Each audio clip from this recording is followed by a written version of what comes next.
اللہ تعالیٰ کی بارگاہ میں وسیلہ پیش کرنے کی برکت۔ ہر مسلمان کو چاہیے کہ وہ اللہ تعالیٰ کی بارگاہ میں کسی کا وسیلہ پیش کر کے اپنی حاجات کے لیے دعا کیا کرے، تاکہ اس وسیلے کے صدقے دعا جلد مقبول ہو جائے۔ اور اللہ تعالیٰ کی بارگاہ میں وسیلہ پیش کرنا قرآن و حدیث سے ثابت ہے۔ چنانچہ وسیلے کے بارے میں اللہ تعالیٰ ارشاد فرماتا ہے، يا أيها الذين آمنوا اتقوا الله وابتغوا إليه الوسيلة۔ ترجمہ، اے ایمان والو، اللہ سے ڈرو اور اس کی طرف وسیلہ ڈھونڈو۔ اور سنن ابن ماجہ میں ہے کہ ایک نابینا صحابی بارگاہ رسالت صلی اللہ تعالیٰ علیہ وسلم میں حاضر ہو کر دعا کے طالب ہوئے، تو آپ صلی اللہ تعالیٰ علیہ وسلم نے انہیں اس طرح دعا مانگنے کا حکم دیا، اللهم إني أسألك وأتوجه إليك بمحمد نبي الرحمة يا محمد إني قد توجهت بك إلى ربي في حاجتي هذه لتقضى اللهم فشفعه في۔ اے اللہ عز و جل، میں تجھ سے سوال کرتا ہوں اور تیری طرف نبی رحمت حضرت محمد صلی اللہ تعالیٰ علیہ وسلم کے ساتھ متوجہ ہوتا ہوں۔ اے محمد صلی اللہ تعالیٰ علیہ وسلم، میں نے آپ صلی اللہ تعالیٰ علیہ وسلم کے وسیلے سے اپنے رب عز و جل کی طرف اپنی اس حاجت میں توجہ کی تاکہ میری حاجت پوری کر دی جائے۔ اے اللہ عز و جل، پس تو میرے لیے حضور صلی اللہ تعالیٰ علیہ وسلم کی شفاعت قبول فرما۔ حدیث پاک میں مذکور لفظ یا محمد سے متعلق ضروری وضاحت۔ اعلیٰ حضرت امام احمد رضا خان علیہ رحمۃ الرحمن فرماتے ہیں، علماء تصریح فرماتے ہیں، حضور اقدس صلی اللہ تعالیٰ علیہ وسلم کو نام لے کر ندا کرنی حرام ہے، اور یہ بات واقعی محل انصاف ہے۔ جسے اس کا مالک و مولا تبارک و تعالیٰ نام لے کر نہ پکارے تو غلام کی کیا مجال کہ وہ راہ ادب سے تجاوز کرے۔ بلکہ امام زین الدین مراغی وغیرہ محققین نے فرمایا، اگر یہ لفظ کسی دعا میں وارد ہو جو خود نبی اکرم صلی اللہ تعالیٰ علیہ وسلم نے تعلیم فرمائی ہو، جیسے دعائے یا محمد انی توجہت بکا الی ربی، تاہم اس کی جگہ یا رسول اللہ یا نبی اللہ کہنا چاہیے۔ حالانکہ الفاظ دعا میں حتی الوسعت تغییر نہیں کی جاتی۔ یہ مسئلہ مہمہ یعنی اہم ترین مسئلہ جس سے اکثر اہل زمانہ غافل ہے، واجب الحفظ ہے۔ وَإِيَّاكَ نَسْتَعِينُ، اور تجھ ہی سے مدد چاہتے ہیں۔ تفسیر صراط الجنان میں اس کی تفسیر کچھ اس طرح ہے۔ اس آیت میں بیان کیا گیا کہ مدد طلب کرنا خواہ واسطے کے ساتھ ہو یا واسطے کے بغیر ہو، ہر طرح سے اللہ تعالیٰ کے ساتھ خاص ہے، اور اللہ تعالیٰ کی ذات ہی ایسی ہے جس سے حقیقی طور پر مدد طلب کی جائے۔ اعلیٰ حضرت امام احمد رضا خان علیہ رحمۃ الرحمن فرماتے ہیں، حقیقی مدد طلب کرنے سے مراد یہ ہے کہ جس سے مدد طلب کی جائے اسے بالذات قادر، مستقل مالک اور غنی بے نیاز جانا جائے کہ وہ اللہ تعالیٰ کی عطا کے بغیر خود اپنی ذات سے اس کام یعنی مدد کرنے کی قدرت رکھتا ہے۔ اللہ تعالیٰ کے علاوہ کسی اور کے بارے میں یہ عقیدہ رکھنا ہر مسلمان کے نزدیک شرک ہے، اور کوئی مسلمان اللہ تعالیٰ کے علاوہ کسی اور کے بارے میں ایسا عقیدہ نہیں رکھتا۔ اور اللہ تعالیٰ کے مقبول بندوں کے بارے میں مسلمان یہ عقیدہ رکھتا ہے کہ وہ اللہ تعالیٰ کی بارگاہ تک پہنچنے کے لیے واسطہ اور حاجات پوری ہونے کا وسیلہ اور ذریعہ ہیں۔ تو جس طرح حقیقی وجود کہ کسی کے پیدا کیے بغیر خود اپنی ذات سے موجود ہونا اللہ تعالیٰ کے ساتھ خاص ہے، اس کے باوجود کسی کو موجود کہنا اس وقت تک شرک نہیں جب تک وہی حقیقی وجود مراد نہ لیا جائے۔ یوں ہی حقیقی علم کہ کسی کی عطا کے بغیر خود اپنی ذات سے ہو، اور حقیقی تعلیم کہ کسی چیز کی محتاجی کے بغیر از خود کسی کو سکھانا اللہ تعالیٰ کے ساتھ خاص ہے، اس کے باوجود دوسرے کو عالم کہنا یا اس سے علم طلب کرنا اس وقت تک شرک نہیں ہو سکتا جب تک وہی اصلی معنی مقصود نہ ہو۔ تو اسی طرح کسی سے مدد طلب کرنے کا معاملہ ہے کہ اس کا حقیقی معنی اللہ تعالیٰ کے ساتھ خاص ہے، اور وسیلہ و واسطہ کے معنی میں اللہ تعالیٰ کے علاوہ کے لیے ثابت ہے اور حق ہے، بلکہ یہ معنی تو غیر خدا ہی کے لیے خاص ہیں، کیونکہ اللہ تعالیٰ وسیلہ اور واسطہ بننے سے پاک ہے۔ اس سے اوپر کون ہے کہ یہ اس کی طرف وسیلہ ہوگا، اور اس کے سوا حقیقی حاجت روا کون ہے کہ یہ بیچ میں واسطہ بنے گا۔ بد مذہبوں کی طرف سے ہونے والا ایک اعتراض ذکر کر کے اس کے جواب میں فرماتے ہیں، یہ نہیں ہو سکتا کہ خدا سے توسل کر کے اسے کسی کے یہاں وسیلہ اور ذریعہ بنایا جائے، اس وسیلہ بننے کو ہم اولیاء کرام سے مانگتے ہیں، کہ وہ دربار الہی میں ہمارا وسیلہ، ذریعہ اور قضائے حاجات کا واسطہ ہو جائیں۔ اس بے وقوفی کے سوال کا جواب اللہ تعالیٰ نے اس آیت کریمہ میں دیا ہے۔ وَلَوْ أَنَّهُمْ إِذ ظَلَمُوا أَنفُسَهُمْ جَاءُوكَ فَاسْتَغْفَرُوا اللَّهَ واستغفر لهم الرسول لوجدوا الله توابا رحيما۔ ترجمہ: اور جب وہ اپنی جانوں پر ظلم یعنی گناہ کر کے تیرے پاس حاضر ہوں اور اللہ سے معافی چاہیں اور معافی مانگیں ان کے لیے رسول، تو بے شک اللہ کو توبہ قبول کرنے والا مہربان پائیں گے۔ کیا اللہ تعالیٰ اپنے آپ نہیں بخش سکتا تھا؟ پھر کیوں یہ فرمایا کہ اے نبی تیرے پاس حاضر ہوں اور تو اللہ سے ان کی بخشش چاہے تو یہ دولت و نعمت پائیں؟ یہی ہمارا مطلب ہے جو قرآن کی آیت صاف فرما رہی ہے۔ زیر تفسیر آیت کریمہ کے بارے میں مزید تفصیل جاننے کے لیے فتاوی رضویہ کی 21ویں جلد میں موجود اعلیٰ حضرت امام احمد رضا خان علیہ رحمت الرحمن کا رسالہ برکات الامداد لأہل الاستمداد یعنی مدد طلب کرنے والوں کے لیے امداد کی برکتیں، اس کا مطالعہ فرمائیں۔ اللہ تعالیٰ کی عطا سے بندوں کا مدد کرنا اللہ تعالیٰ ہی کا مدد کرنا ہوتا ہے۔ یاد رہے کہ اللہ تعالیٰ اپنے بندوں کو دوسروں کی مدد کرنے کا اختیار دیتا ہے، اور اس اختیار کی بنا پر ان بندوں کا مدد کرنا اللہ تعالیٰ ہی کا مدد کرنا ہوتا ہے۔ جیسے غزوہ بدر میں فرشتوں نے آ کر صحابہ کرام رضی اللہ تعالیٰ عنہم کی مدد کی، لیکن اللہ تعالیٰ نے ارشاد فرمایا وَلَقَدْ نَصَرَكُمُ اللَّهُ بِبَدْرٍ وَأَنْتُمْ أَذِلَّةٌ۔ ترجمہ: اور بے شک اللہ نے بدر میں تمہاری مدد کی جب تم بالکل بے سر و سامان تھے۔ یہاں فرشتوں کی مدد کو اللہ تعالیٰ کی مدد کہا گیا۔ اس کی وجہ یہی ہے کہ فرشتوں کو مدد کرنے کا اختیار اللہ تعالیٰ کے دینے سے ہے، تو حقیقتاً یہ اللہ تعالیٰ ہی کی مدد ہوئی۔ یہی معاملہ انبیاء کرام علیہ الصلوۃ والسلام اور اولیاء اعظام رحمۃ اللہ تعالیٰ علیہم کا ہے کہ وہ اللہ عز و جل کی عطا سے مدد کرتے ہیں، اور حقیقتاً وہ مدد اللہ تعالیٰ کی ہوتی ہے۔ جیسے حضرت سلیمان علیہ نبینا علیہ الصلوۃ والسلام نے اپنے وزیر حضرت آصف بن برخیہ رضی اللہ تعالی عنہ سے تخت لانے کا فرمایا، اور انہوں نے پلک جھپکنے میں تخت حاضر کر دیا۔ اس پر انہوں نے فرمایا ھذا من فضل ربی، یہ میرے رب کے فضل سے ہے۔ اور تاجدار رسالت صلی اللہ تعالی علیہ وسلم کی سیرت مبارکہ میں مدد کرنے کی تو اتنی مثالیں موجود ہیں کہ اگر سب جمع کی جائیں تو ایک ضخیم کتاب مرتب ہو سکتی ہے۔ ان میں سے چند مثالیں یہ ہیں۔ نمبر 1 صحیح بخاری میں ہے، نبی کریم علیہ الصلوۃ والسلام نے تھوڑے سے کھانے سے پورے لشکر کو سیر کیا۔ نمبر 2 بخاری شریف ہی میں ہے، آپ صلی اللہ تعالی علیہ وسلم نے دودھ کے ایک پیالے سے 70 صحابہ کو سیراب کر دیا۔ نمبر 3 یہ بھی بخاری شریف میں ہے، انگلیوں سے پانی کے چشمے جاری کر کے 1400 یا اس سے بھی زائد افراد کو سیراب کر دیا۔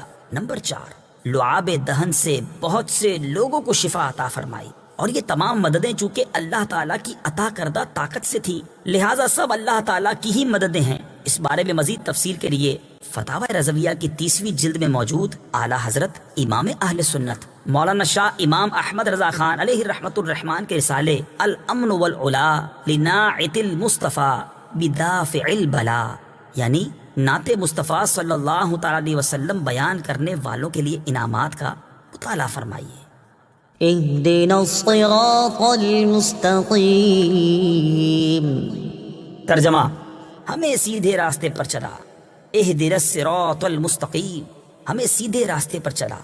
تفسیر صراط الجنان میں اس کی تفسیر کچھ اس طرح ہے، اللہ تعالیٰ کی ذات و صفات کی معرفت کے بعد اس کی عبادت اور حقیقی مددگار ہونے کا ذکر کیا گیا، اور اب یہاں سے ایک دعا سکھائی جا رہی ہے کہ بندہ یوں عرض کرے، اے اللہ عز و جل، تو نے اپنی توفیق سے ہمیں سیدھا راستہ دکھا دیا، اب ہماری اس راستے کی طرف ہدایت میں اضافہ فرما اور ہمیں اس پر ثابت قدم رکھ۔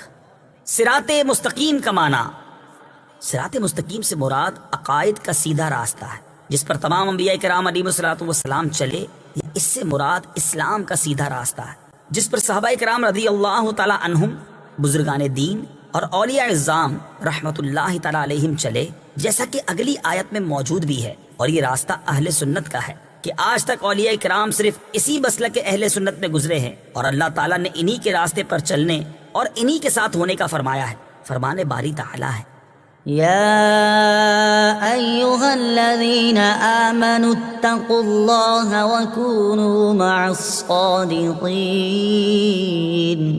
ترجمہ: اے ایمان والو، اللہ سے ڈرو اور سچوں کے ساتھ ہو جاؤ. ابن ماجہ کی حدیث ہے.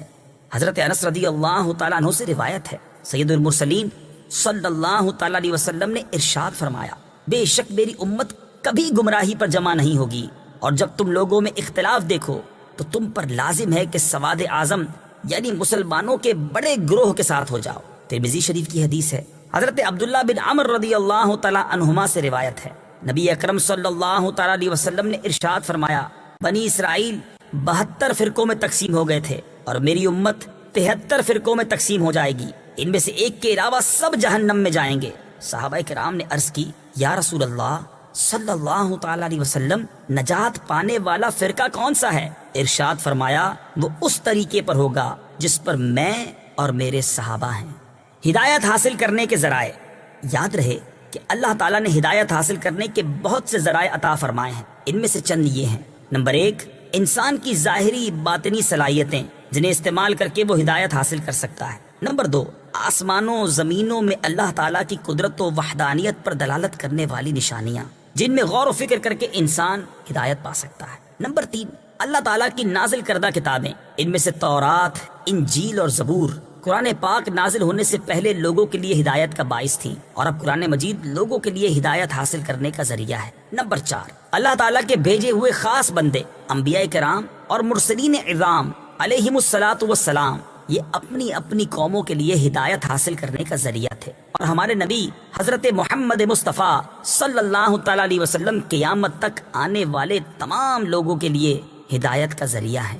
آیت اہدنا الصراط المستقیم سے معلوم ہونے والے احکام.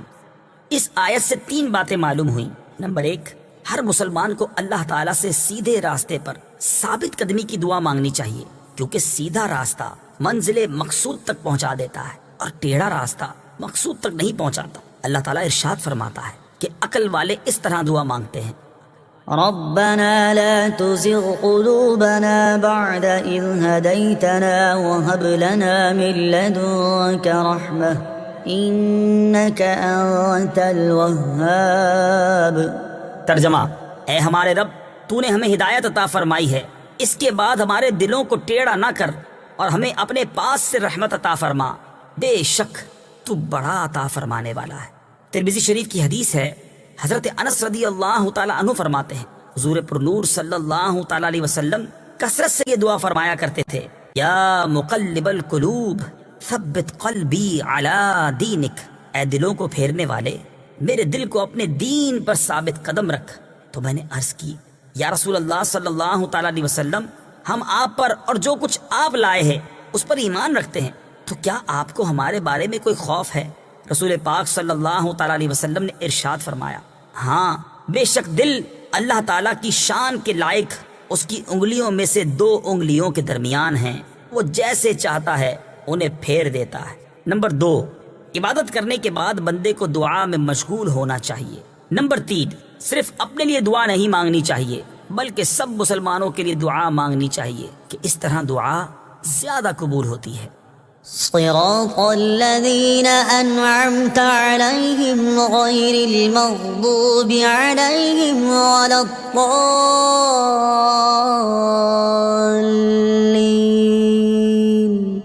ترجمہ: ان لوگوں کا راستہ جن پر تو نے احسان کیا، نہ کہ ان کا راستہ جن پر غضب ہوا اور نہ بہکے ہووں کا. صراط الذین انعمت علیہم، ان لوگوں کا راستہ جن پر تو نے احسان کیا. تفسیر صراط الجنان میں اس کی تفسیر کچھ اس طرح ہے.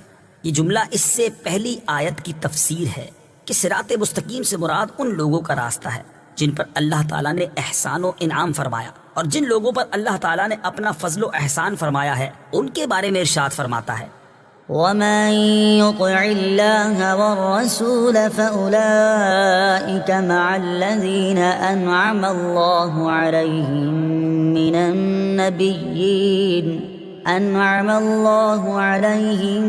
من النبيين والصديقين والشهداء والصالحين وحسن أولئك رفيقا۔ ترجمہ، اور جو اللہ اور رسول کی اطاعت کرے تو وہ ان لوگوں کے ساتھ ہوں گے جن پر اللہ نے فضل کیا، یعنی انبیاء اور صدیقین اور شہداء اور صالحین، اور یہ کتنے اچھے ساتھی ہیں۔ آیت صراط الذین انعمت علیہم سے معلوم ہونے والے مسائل۔ اس آیت سے دو باتیں معلوم ہوئیں۔ نمبر ایک، جن امور پر بزرگان دین کا عمل رہا وہ صراط مستقیم میں داخل ہے۔ نمبر دو، امام فخر الدین رازی رحمۃ اللہ تعالی علیہ فرماتے ہیں، بعض مفسرین نے فرمایا کہ اہدنا الصراط المستقیم کے بعد صراط الذین انعمت علیہم کو ذکر کرنا اس بات کی دلیل ہے کہ مرید ہدایت اور مکاشفہ کے مقامات تک اسی صورت پہنچ سکتا ہے جب وہ کسی ایسے پیر کامل کی پیروی کرے جو درست راستے کی طرف اس کی رہنمائی کرے، غلطیوں اور گمراہیوں کی جگہوں سے اسے بچائے، کیونکہ اکثر لوگوں پر نقص غالب ہے اور ان کی عقل حق کو سمجھنے، صحیح اور غلط میں امتیاز کرنے سے قاصر ہیں۔ تو ایک ایسے کامل شخص کا ہونا ضروری ہے جس کی ناقص شخص پیروی کرے، یہاں تک کہ اس کامل شخص کی عقل کے نور سے اس ناقص شخص کی عقل بھی مضبوط ہو جائے، تو اس صورت میں وہ سعادتوں کے درجات اور کمالات کی بلندیوں تک پہنچ سکتا ہے۔ غیر المغضوب علیہم ولا الضالین، نہ کہ ان کا راستہ جن پر غضب ہوا اور نہ بہکے ہوئوں کا۔ اس کی تفسیر صراط الجنان میں ہے۔ جن پر اللہ تعالیٰ کا غضب ہوا ان سے مراد یہودی اور بہکے ہوئوں سے مراد عیسائی ہیں، جیسا کہ سنن ترمذی جلد 4 صفحہ 444 حدیث نمبر 2964 میں ہے۔ اور امام فخر الدین رازی رحمۃ اللہ تعالی علیہ نے یہ بھی لکھا ہے کہ جن پر غضب ہوا ان سے مراد بد عمل ہیں اور بہکے ہوئوں سے مراد بد عقیدہ لوگ ہیں۔ ہر مسلمان کو چاہیے کہ وہ عقائد، اعمال، سیرت، صورت ہر اعتبار سے یہودیوں، عیسائیوں اور تمام کفار سے الگ رہے، نہ ان کے طور طریقے اپنائے اور نہ ہی ان کے رسم و رواج اور فیشن اختیار کرے، اور ان کی دوستیوں اور صحبتوں سے دور رہتے ہوئے اپنے آپ کو قرآن و سنت کے سانچے میں ڈھالنے میں ہی اپنے لیے دونوں جہان کی سعادت تصور کرے۔ آیت ولضالین سے متعلق شرعی مسئلہ، بعض لوگ ولضالین کو ولضالین پڑھتے ہیں، ان کا ایسا کرنا حرام ہے۔ اعلیٰ حضرت امام احمد رضا خان علیہ الرحمۃ الرحمان فرماتے ہیں، ضاد، ظا، ذال، زا سب حروف متباینہ متغائرہ یعنی ایک دوسرے سے جدا جدا حروف ہیں، ان میں سے کسی کو دوسرے سے تلاوت قرآن میں قصدن بدلنا، اس کی جگہ اسے پڑھنا، نماز میں ہو خواہ بیرون نماز، حرام قطعی و گناہ عظیم، افتراء علی اللہ و تحریف کتاب کریم ہے۔ اس مسئلے کے بارے میں دلائل کے ساتھ تفصیلی معلومات حاصل کرنے کے لیے فتاوی رضویہ کی 6 جلد میں موجود ان رسائل کا مطالعہ فرمائیں۔ نمبر 1، نعم الزاد لروم الضاد یعنی ضاد کی ادائیگی کا بہترین طریقہ۔ نمبر 2، الجام الصاد عن سنن الضاد ضاد کی ادائیگی کے غلط اور صحیح طریقوں کا بیان۔ آمین اس کا ایک معنی ہے اے اللہ عز و جل تو قبول فرما، دوسرا معنی ہے اے اللہ عز و جل تو ایسا ہی فرما۔ آمین سے متعلق شرعی مسائل۔ نمبر 1، یہ قرآن مجید کا کلمہ نہیں ہے۔ نمبر 2، نماز کے اندر اور نماز سے باہر جب بھی سورہ فاتحہ ختم کی جائے تو اس کے بعد آمین کہنا سنت ہے۔ نمبر 3، احناف کے نزدیک نماز میں آمین بلند آواز سے نہیں بلکہ آہستہ کہی جائے گی۔ صدق اللہ العظیم۔